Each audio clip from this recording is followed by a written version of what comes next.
আসসালামু আলাইকুম। আমি ডাক্তার ফাহিমা এখন। কথা বলছি laser dental care 2 the branch থেকে। আজকে আমরা যে টপিকটা নিয়ে কথা বলবো সেটি হচ্ছে ওরাল হাইজিন মেইনটেন্যান্স।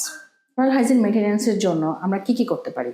বেসিক্যালি আমাদের উচিত প্রতি ৬ মাস অন্তর অন্তর আমাদের নিকটস্থ ডেন্টিস্টের কাছে যেয়ে চেকআপ করানো এবং তার পরামর্শ মতো আমাদের ওরাল হাইজিনটা মেইনটেইন করা। আমরা খাবার পর মোস্ট অফ দ্য ক্ষেত্রে দাঁতে যে খাবারগুলো জমে থাকে সেগুলোকে আমরা টুথপিকের মাধ্যমে পরিষ্কার করে থাকি, যেটা একদমই উচিত না।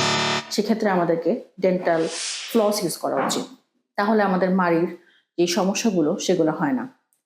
এবং অনেক সময় অনেক রুগীগুলো আমরা পাই, তাদের কমপ্লেইন থাকে ব্রাশ করার সময় ব্লিডিং হচ্ছে, একটু সেন্সিটিভিটি ডেভেলপ করতেছে, প্লাস হচ্ছে ব্যাড অর্ডার, যেটাকে আমরা বলি মুখের দুর্গন্ধ তৈরি হচ্ছে। সেক্ষেত্রে করণীয় হচ্ছে স্কেলিং। নর্মালি প্রতি ৬ মাস অন্তর অন্তর স্কেলিং করানোর ইন্ডিকেশন আছে। অনেক সময় আমরা ৬ মাস না, আমরা ৬ বছরেও হয়তো ডেন্টিস্টের কাছে এসে স্কেলিং করাই না। যখন আমাদের প্রবলেমগুলো অ্যারাইজ হয় তখনই আসি এবং তখনই আমরা এই ট্রিটমেন্টটা নিয়ে থাকি। স্কেলিং এর পাশাপাশি গাম কিউরেট বা মাড়ির চিকিৎসা নেওয়া উচিত। রেগুলার স্কেলিং না করলে কি সমস্যা হতে পারে?